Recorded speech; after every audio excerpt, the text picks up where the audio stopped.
Hey there, welcome to saas.unbound podcast. I'm your host, I'm Nadeina, head of growth at Saas Group. We serial acquire buying wonderful SaaS businesses to take them to the next level. And here I chat with inspiring founders and experts to get an inside scoop on how they made their business success. And today with me is Mihri, co-founder at Beams, building a meta layer of productivity tools to help tech employees navigate the workday with more focus and less stress. Thank you for that. And welcome to the show. Thanks for having me. It's great to be here and good opportunity to talk about beams. Absolutely. And I mean, I talked with Yana, your co-founder, last year. So super excited to learn what you guys have been up to. And yeah, I cannot imagine working without Beams by now. I Yeah. think I'm like one of the first um users. And now I remember there was a day, I don't know, a few months ago when I logged out of Beams and for some reason I couldn't get in. And I just started freaking out. And thank God I knew Yana already. So I just messaged her. I was like, Yana, I cannot get in. Like, I cannot work. And That's good. Yeah, like yeah, sometimes like it's good and bad, right? Like it's good that like it's so much involved in your workday. And we hear this sometimes from people like, oh, I changed my computer and like at that moment they realize when they need it really. So it's a little bit late for that moment, maybe like yeah. it's and they freak out, but it's also such a cool achievement for us for sure. Yeah, that's true. No, and I mean, for those people who don't know what Beams is, let's start there. And Yeah. maybe also with a bit of your background and just the whole inspiration why you started working on it in the first place. Yeah, sure. So I can start with my background first, and like I studied computer engineering, and in the last 15 years, I started first with like backend and database engineering, which is like much more, which was for an enterprise, like a very big enterprise at the beginning. And with the hype of mobile development, I jumped into that hype and then I started like working on applications for like, again, still like enterprise companies, but there was a really good angle of like, it had its own product cycles, lots of features for really focused on the end user. So, that was like my experience from like developing products, scaling them, that they would have like millions of users daily. So it was great learning. And then after I moved to Berlin, it was for me like, you know, I'm having a new challenge. Like I become a lead developer, then head of mobile engineering. So there the challenge was like, okay, I have a team now. I need to empower them. I need to unblock them, motivate them. So there it was um, like it became my own individual productivity became another level as well. Like, okay, I need to find solutions for my team. So that was like, I introduced silent hours within the team so that like for 2 hours every day in the office, open office, everybody was like focused working. And then like, if you want to have a pair programming or if you want to chat about something, you would leave the room and then have a meeting room and work there.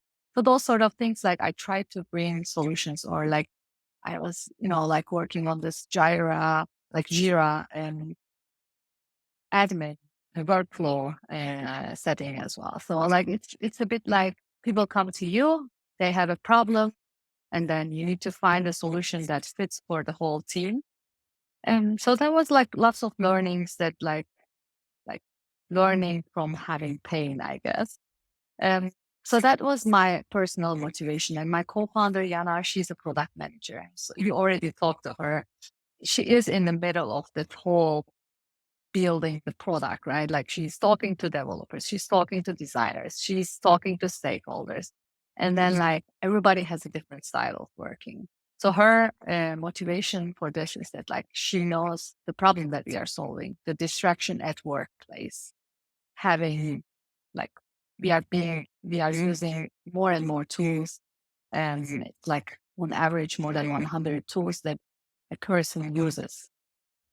So like this creates lots of, inefficiencies for the workflow, but lots of distraction for the individual. So this is the pain that everybody around us experiences, like our colleagues experiences, we are experiencing. So that's why like the problem was like super easy for us to, fall in love with. But then the solution, we tried lots of things. Like we first at the beginning started with like having a dashboard, like integrating things, but it's also like the whole product development process that like you talk to people and people are like, oh, this is even more overwhelming. Where should I look at? And then we came to this product that you are also using daily, and that like individuals can use it on their desktop environment, which is like connected with for your schedule, but also you can go into a focus mode. So that was how we ended up for a solution for individual, which is like very seamless, infused in the workday. So at the beginning of your workday, you can set a goal. You can join the meetings with us. In between meetings, you can go to a focus mode and have a deep work. And at the end of the day, we have now something we call mood tracking. You can reflect on your day. And then this is like the holistic touch point for an individual's workday. Okay. All right. No, that's a great problem to solve. I mean, honestly, it was my problem too, because first of all, I was missing all my meetings because I didn't have any like pop-ups from Google because they're just so annoying. I got struck by them a couple of times and I was like, no, no, no, no. I don't want that. I don't want anything popping up at me while I'm working because it's distracting and I don't know, just annoying.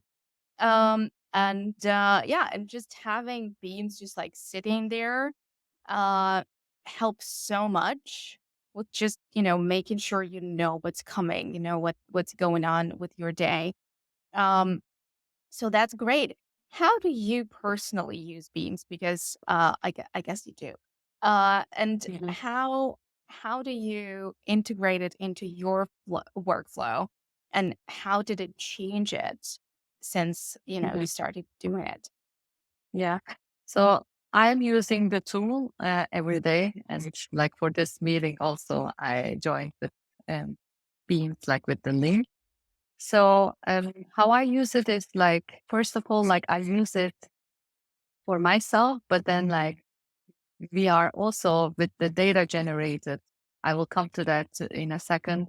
We are also already using it on a team level, but individually I use it to set my goals at the beginning of the day. So we just released multiple goals for the day. And because we are very mindful about productivity, we only allow 3 goals at a time so that like we can be really committed to it and work on it and accomplish it at the end of the day.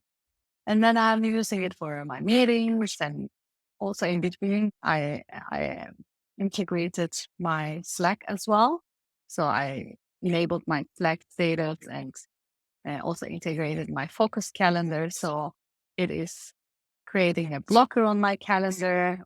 And I always write like what I am working on. So everybody knows like within the team and what I am working on. And the thing is like as an early stage founder, now I need to write code because it's expensive to hire developers.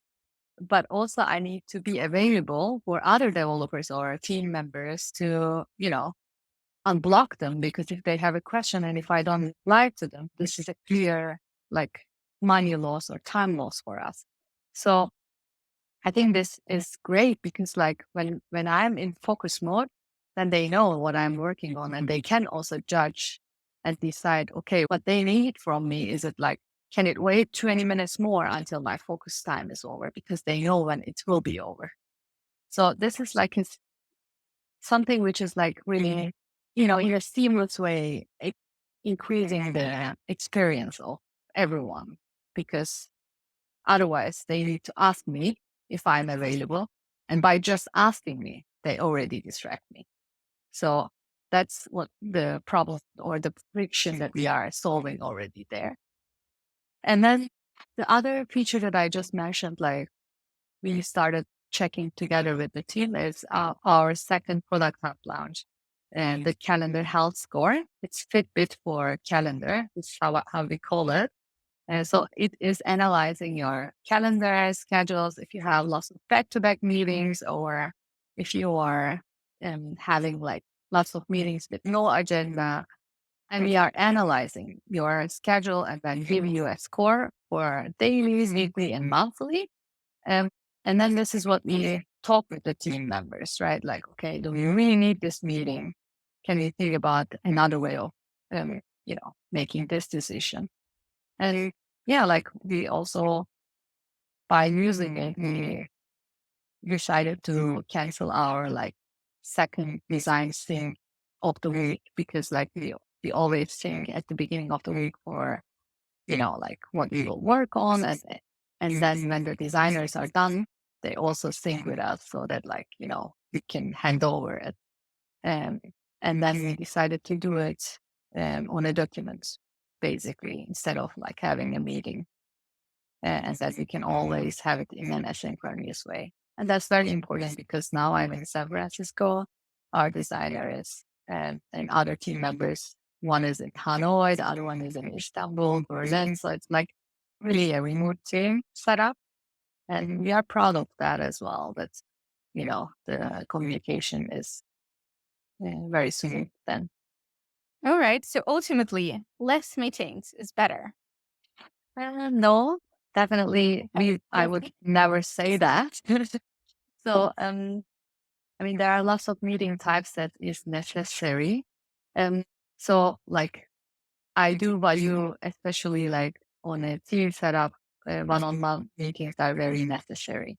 Retrospective meetings are like necessary and also like healthy for the team structure, because you need space to talk about, maybe like work related, but also like work environment related stuff or personal development of the team member. But also there are so many meetings that I think like I hear more and more companies already switching to offline communication. So for instance, like, stand-up meetings that was back then like really a thing that like everybody had to join. Now it's asynchronous.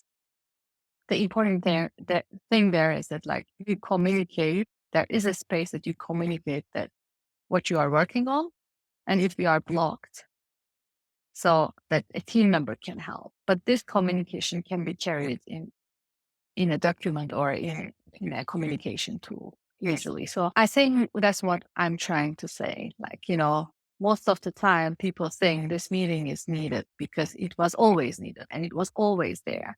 But you need to have a critical thinking about every single meeting. So we heard this example, everyone knows now, like Shopify canceled all recurring meetings. And the idea there is, of course, like you need to make a radical decision or radical change so that like you can question everything from the beginning, from scratch. I think it's a bold move. I'm sure some of the meetings will come again, but you need a drastic change sometimes, I feel like. So I would be up for canceling all the meetings in a radical way, but then like if there is a reason behind it, having them. So it's not about quantity, it's about quality as anywhere else. There is a little bit of quantity as well. So Okay. for instance, like, there are benchmarks. We are also looking into that a lot. Not many people know, right? Like how many hours a developer should spend in meetings. There is no clear answer to it, but what we hear from like surveys, and again, surveys are the result of something wrong anyhow, right? Like we cannot think that things are being implemented in the right way currently. So a survey is represented how it is now. So we should also take it into consideration. But in general, like developers are, um, you know, they would spend like around 12 hours to 15 hours in meetings a week. And the PMs would have even more. And then, of course, it depends on like, I'm talking about like a senior engineer or engineering managers could also, the type of the engineering manager is also depending on like how much code involvement do they have still, or people management. So there are some benchmarks, and this is giving us a metric so that we can tell our team, like, our users in a team setup, yeah, this is a little bit too much comparing to benchmarks. This is what people want to hear as well, right? Because they don't know what is healthy as well.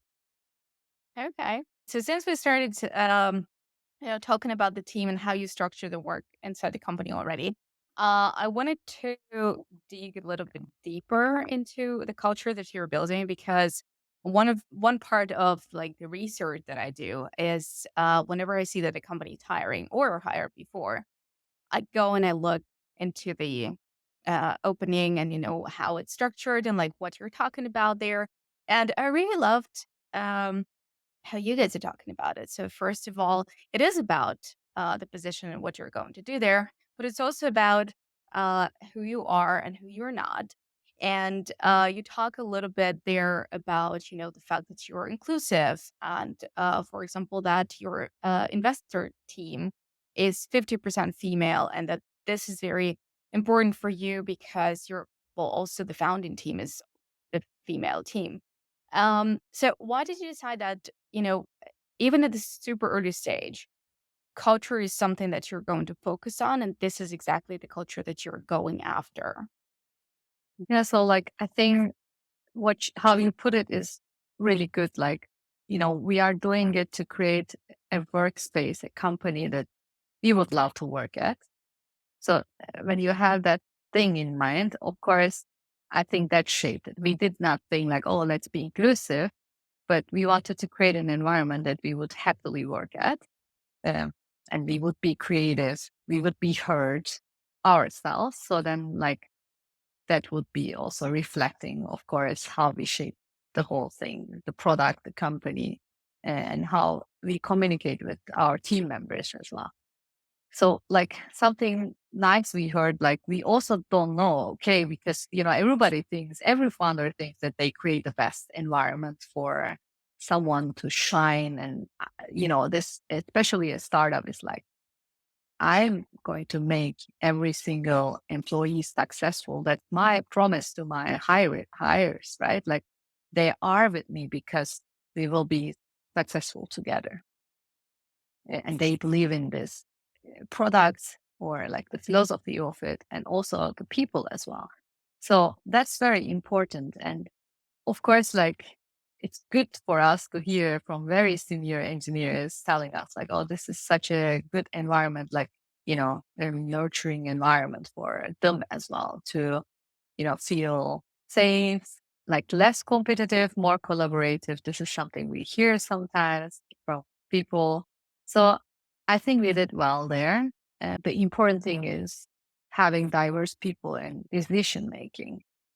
So if you can involve diverse people to shape your product, like, because this is such a product that could go wrong as well. So I think that is enough. Like, or even there are so many companies out there, they are having diverse teams, but none of them can make decisions, right? They cannot change or shape the product or company.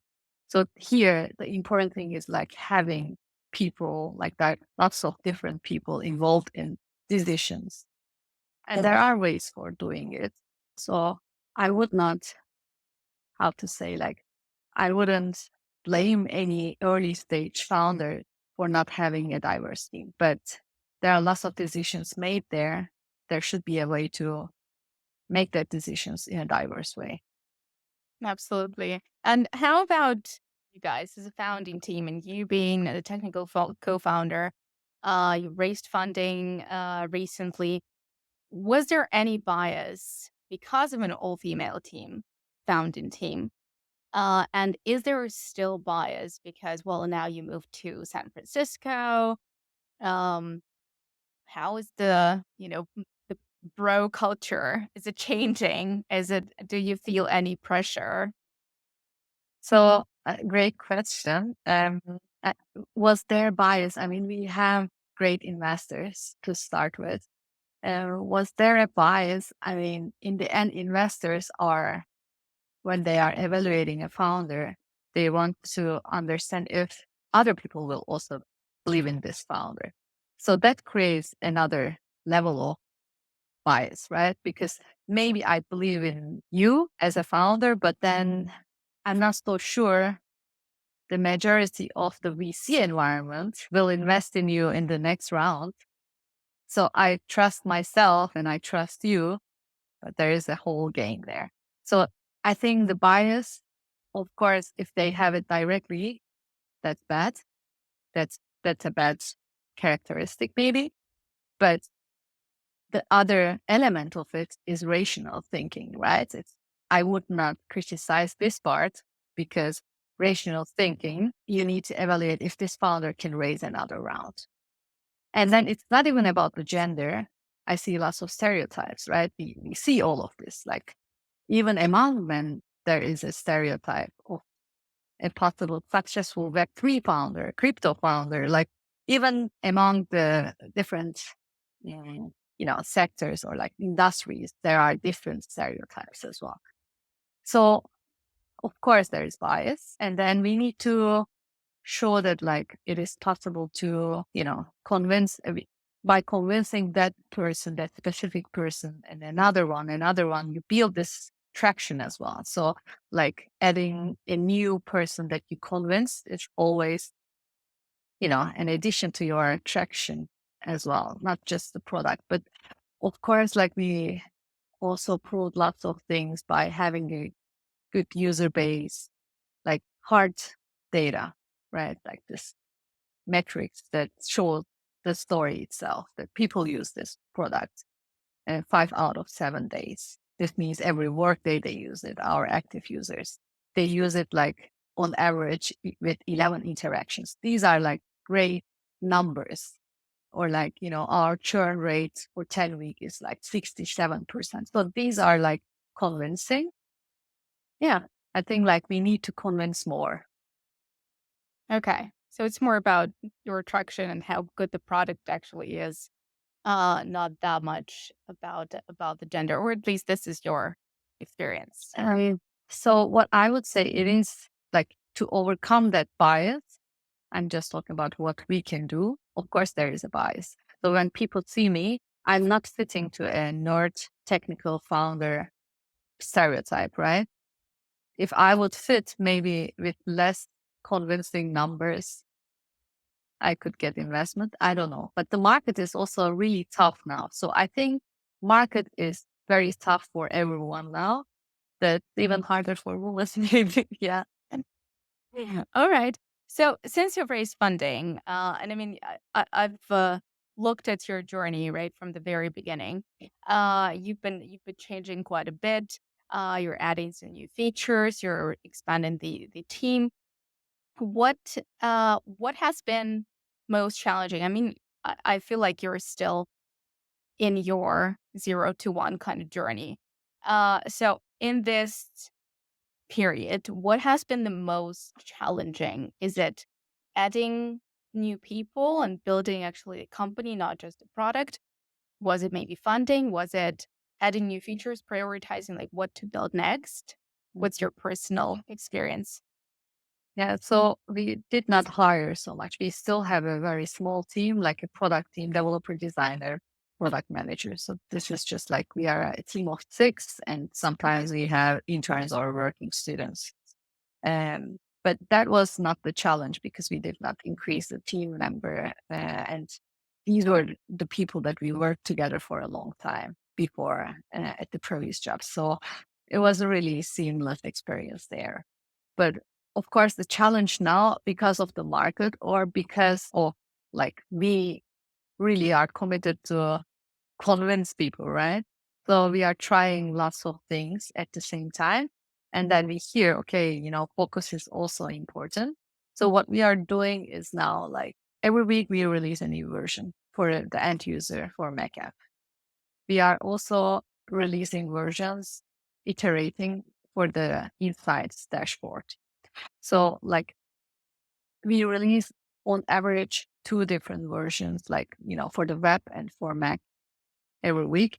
When we are doing this, we are doing also lots of like B2B exploration. So we are talking to team leads, C levels, VP levels from companies from like 500 to 1,000 employee size. So these conversations are making us ready for the seed round as well. So this is a little bit challenging, but everything is in a way engaged with each other as well. So you can imagine already from our user base, we have team leads and they enjoy using it. They want to bring it to their teams. So we see on every level an iteration. So that is good, but also challenging at the same time. So on an individual level, iterations. On a team level, they are starting asking like, how can you aggregate this? And I want to see all my team's calendar health score or product health score. And then on a C level, it's another topic that like, okay, what can we provide them so that they can make better decisions for like inter teams or like, team lead level that like a C level can make a decision which team is performing better or, understanding what the teams need and how can they unblock this. So that's the challenge, I guess. Okay. I just want to come back a little bit to hiring because you said you expanded the team with the people that you worked before for a long time. And we all have heard how founders often say, "Hey, you shouldn't work with your friends," right? It messes up your relationships. It's very difficult to navigate work and personal. How do it work for you? So these people we worked together before in different setups, sometimes like as a team colleague, but also in a startup environment as well. So that's why like we knew how they work. And I mean, in Vietnam, we stayed at our backend engineer's place. Okay. So we work together and we are friends as well. So I don't agree with this because the startup is not yet a business. So it is an environment that like you kind of create something and you can create it with friends for sure. So, but after a while, I do see that a company needs different personalities and different talent, and you cannot have them from your friends. That would also create lots of bias. So I think this 0 to 1 phase is a bit different than where you are taking this thought that like, okay, like at the beginning, you need everyone to be really like finisher, right? Because everybody has to be like following up with the state, pushing for releasing things. So that's the vibe that you'll have within this like early stage. But then at one point, you need different personality types that it's taking more time. I mean, we do have this diversity already within the team now that like some people are more finishers, some people take the time, but still the whole idea is like these people are entrepreneurial. They want to create something. They want to be a part of something that they can, they can see the change daily. So it changed from today to tomorrow. It's new. So that's very exciting and it's good to do it with friends, I feel like. And I see lots of stories as well from the founders that I met. Like they were working together at another company and then next venture, they are in this adventure together again. So yeah. All right, it's perfect.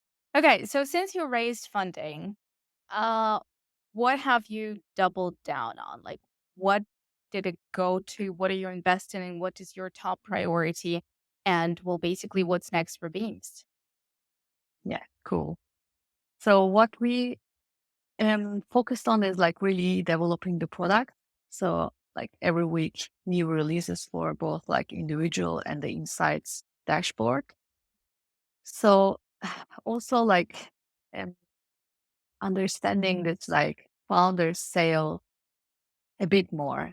Yana is already experienced with corporate conversations with like customer advisory boards. So we are really focused on this, that like this like individual experience you have now can be carried to a team level. because that's also asked from people, and we see a great potential there. Yeah, that's great. I mean, I'm also yeah, following the journey and seeing your newsletters and what you guys are working on. You mentioned launching on Product Hunt, and that's how initially I found Beams. It wasn't Product Hunt. I was like, oh, I rarely honestly try anything that was released on Product Hunt.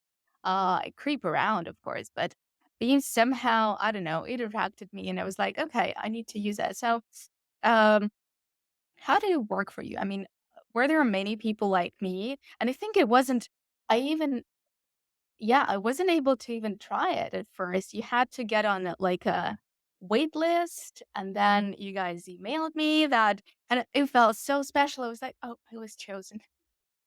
And Well, yeah. uh, Were there a lot of people that converted that stayed with Beams from the very beginning? How did the next product had launch impact, mhm. the customer acquisition? Yeah. So when we launched on Product Hunt, we opened the wait list completely for that week. And then, we allowed everyone in. That was great for us. And we were already in a technical way ready for opening it, but it was a very strategic decision that we were operating on a wait list. Now we have invite only, and it's also again strategic. So anybody can invite anyone now. So you can start using Beams immediately, but we want to see the spread, and we want to also have a control over this spread. So what we see now is that like it is spreading among teams that we want to understand which role is inviting the others more. So we want to understand who is our, ambassador, or like, who is uh, kind of talking about us. So that's very important for us to understand this spread, because if you are completely public, it could be that like, first of all, different personas are approaching, which is not a big problem, but it's more important that we want to understand who are these people within a team that is like, you know, going to be our early adapters, so that we can address this person to go into the team products, or like team level. So that was the idea. And um, yeah, we did another product on launch, by the way. That was for our calendar health score. That was completely publicly available, and it still is, because that's more about like anyone can go to the website. You don't need to have a Mac, or you don't even need to have a business account, right? Because everybody can use Gmail's calendar, Google Calendar. So that's why like you can just directly integrate and see your calendar health score. And we did it like when we were also at TechCrunch Disrupt. So we were selected to the Battlefield as a finalist there. So then like there we could also talk to lots of people, get direct feedback there during this. So like it is how we get people is like, of course, Product Hunt was super useful because these people are so happy to share feedback. We are like so surprised that like these people spend very long time to write a, very long email feedback. They do requests. So that's very cool. But we know also that this just having Product Hunt success stories is not enough, because this is a specific person type. They are very excited about your product. But can this be a venture case? Will you find other, like, will this product be exciting for everyone in the team, right? So that's what we are after more. And then we do see a couple of really nice angles. So for instance, one of our angel investor, he is a former founder and a CTO coach. And he's writing a book about, productivity meetings and like all these materials that a C level can use for their team. And, he's like happy to give this tool to his C level, clients, that they can also bring this to their companies. So these are exciting different distribution channels that we find. And also like we are at Google Workspace, we are listed in their marketplace or Slack marketplace. So these are all other possible ways for us to get new users. And within the product, we have Virality. You already use, probably you are aware, like when you have a calendar blocker, we have use beams.com link or like on Slack status. So that's also working. Like we hear people hearing about it from a colleague or seeing it from their when they share their screen, they see it. And then with the B2B features upcoming, we are expecting it to be even, um, more from like within the product features itself, because we are now working on critical meetings feature. This is the first time that I announced it. Yeah, it's only for this podcast now. I'm announcing it. So we already released it for individuals now. Um, but a new feature that we are working on now is like requesting feedback from beams, like through beams, with other like participants. So an organizer can request this from beams, and then like other participants at the end of the meeting, in the last 5 minutes of the meeting, can respond to a custom made feedback. So then this could also be, what we see here as a potential is like not every participant of that meeting will be a Beams user, right? And then this can bring new people to the tool.